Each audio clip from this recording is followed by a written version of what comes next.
ஒரு ஜனநாயகத்தில் எதிர்க்கட்சி என்ன செய்யணும்? சபாநாயகர் தீர்ப்பு கொடுத்தார், பிடிக்கவில்லை என்றால் வெளிநடப்பு செய்வதுதானே. திமுகவுக்கு வெளிநடப்பு செய்வதுதான் கைவந்த கலையாயிற்று. யார் கலவரம் செய்தார்களோ அவர்களைத்தான் வெளியேற்றினாரே தவிர எதிர்க்கட்சிகளை எங்கே வெளியேற்றினார்? எதிர்க்கட்சிகளை வெளியேற்றினார் என்றால் காங்கிரஸையும் வெளியேற்றி இருக்க வேண்டுமே. திராவிட முன்னேற்ற கழகத்தை பொறுத்தவரை அவர்கள் ஆட்சியை கவிழ்க்க வேண்டும் என்கின்ற ஒரே நோக்கத்தோடு தான் செயல்படுகிறார். உண்ணாவிரத போராட்டம் என்றெல்லாம் மக்களிடத்திலே போய் போராட்டம் நடத்துகிறார்கள். ஆனால் அதே நேரத்தில் இளைஞர்களே, மாணவர்களே எல்லோரும் வந்து சேர்க்கிறது. ஜல்லிக்கட்டுக்கு நடந்ததல்லவா, அதை போல் இதில் நடந்து அந்த எழுச்சியின் மூலமாக இந்த ஆட்சியை கவிழ்க்க முடியுமா என்று பார்க்கிறார். அவர் அதான் நினைக்கிறார். நாம் அது நீங்கள் அந்த தாழ்த்தப்பட்ட வகுப்பில் பிறந்தால்தான் அந்த கஷ்டம் தெரியும். கை வைக்கலாமா, மேன் ஹேண்டில் பண்ணலாமா? இதுவரையிலே சபாநாயகர்களை மேன் ஹேண்டில் பண்ணி இருக்கிறார்களா?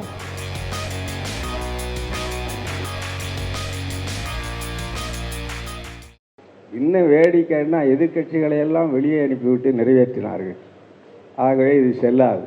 அப்படி ஒன்றும் சட்டத்தில் கிடையாது. கோரம் இல்லைன்னா தான் செல்லாது. இன்னொன்று சொல்கிறார், ஒத்தி வைப்பதோ ஒத்தி வைப்பாதோ என்னுடைய உரிமை. ஆகவே நான் ஒத்தி வைக்கவில்லை. ஒரு ஜனநாயகத்தில் எதிர்க்கட்சி என்ன செய்யணும்? சபாநாயகர் தீர்ப்பு கொடுத்தார், பிடிக்கவில்லை என்றால் வெளிநடப்பு செய்வதுதானே. திமுகவுக்கு வெளிநடப்பு செய்வதுதான் கைவந்த கலையாயிற்று. கடந்த காலங்களில் பார்த்திருக்கிறோமே, நினைத்ததற்கெல்லாம் வெளிநடப்பு செய்கிறவர்களாயிற்று. வெளிநடப்பு செய்திருந்தால் இந்த விபரீதங்கள் வந்திருக்குமா? அதுவும் சபாநாயகர் அவர்கள் எதிர்க்கட்சியை வெளியேற்றவில்லை. காங்கிரஸ் கட்சி தானாக வெளியேறியது, முஸ்லீம் லீக் அவர்களாக வெளியேறினார்.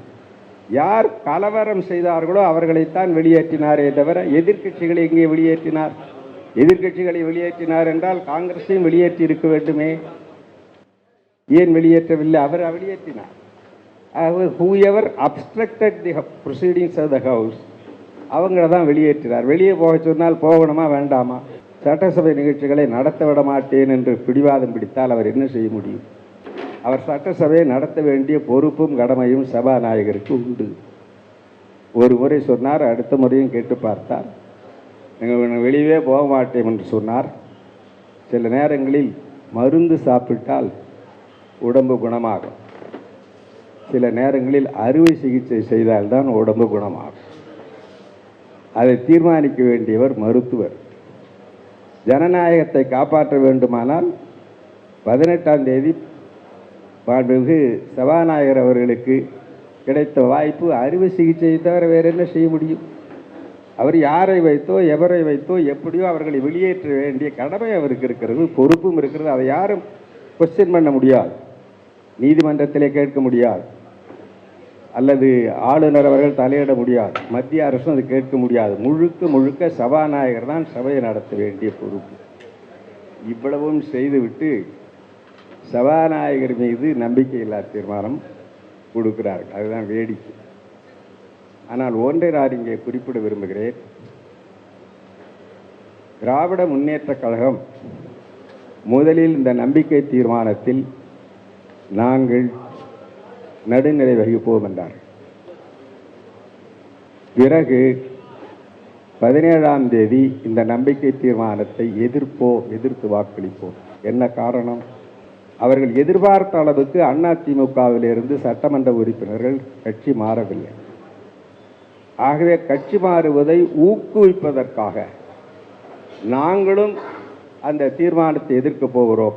ஆகவே நீங்கள் தயவு செய்து எங்களோடு கொஞ்சம் பேராவது வாருங்கள் என்று ஆட்சியை கவிழ்ப்பது ஒன்றைத்தான் குறிக்கோளாக வைத்து அந்த தங்கள் நிலையை திராவிட முன்னேற்ற கழகம் அன்று மாற்றியது. 1988 நடந்த சம்பவத்தில் அந்த நிலை இல்லை. ஆனால் இந்த தடவை திராவிட முன்னேற்ற கழகத்தை பொறுத்தவரை அவர்கள் ஆட்சியை கவிழ்க்க வேண்டும் என்கின்ற ஒரே நோக்கத்தோடு தான் செயல்படுகிறார். அதனாலே தான் சட்டமன்ற நடவடிக்கைகளை நடத்த விடவில்லை. ஆளுநரிடத்திலே போய் நிற்கிறார்கள். ஏனென்றால் அவர் ஏதாவது செய்து இந்த ஆட்சியை கவிழ்க்க முடியுமா?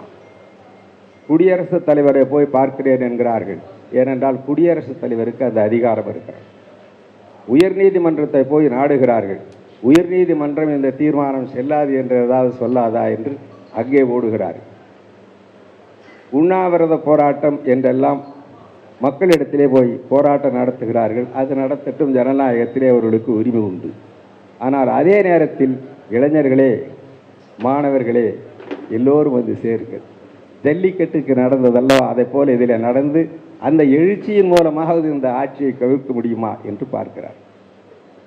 ஆகவே ஜனநாயக ரீதியில் ஆரோக்கியமாக செயல்பட வேண்டிய ஒரு எதிர்க்கட்சி ஆளுங்கட்சியினுடைய ஆட்சி கவிழ்க்க வேண்டும் என்பதை மட்டுமே குறிக்கோளாக வைத்து செயல்படுகிறது என்பதைத்தான் இது காட்டுகிறது.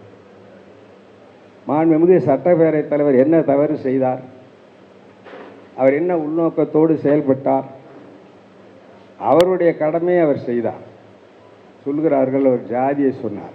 நான் கேட்கிறேன், ஒரு சபாநாயகரை எதிர்ப்பது அதெல்லாம் சரி, ஆனால் பிடித்து தள்ளுவது எப்படி? தொட்டு அவரை தள்ளுகிறார்கள் என்றால் என்ன பொருள்? நெட்டி தள்ளுகிறார்கள் என்றால் என்ன பொருள்? அவரை தான் நினைக்கிறார். நாம் அது நீங்கள் அந்த தாழ்த்தப்பட்ட வகுப்பில் பிறந்தால்தான் அந்த கஷ்டம் தெரியும். கை வைக்கலாமா? மேன் ஹேண்டில் பண்ணலாமா? இதுவரையிலே சபாநாயகர்களை மேன் ஹேண்டில் பண்ணி இருக்கிறார்களா? என்னை அனாவசியமாக துச்சமாக நினைத்து இப்படி மேன் ஹேண்டில் பண்ணுகிறார்களே என்று, தள்ளுகிறார்களே என்று அந்த வேதனையிலே அவர் சொல்கிறார். அதில் என்ன தப்பு?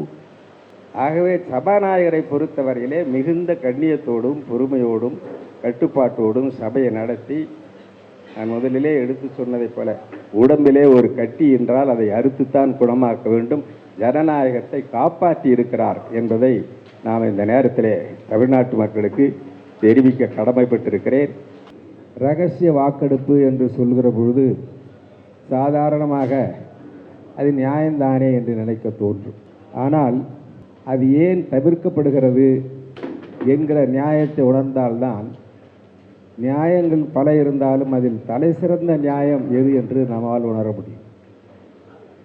ஒரு 5 ஆண்டுகளுக்கு ஒரு முறை, 6 ஆண்டுகளுக்கு ஒரு முறை பதவிக்கான தேர்தல்களில் இரகசிய வாக்கெடுப்பு முறை அமலில் உள்ளது.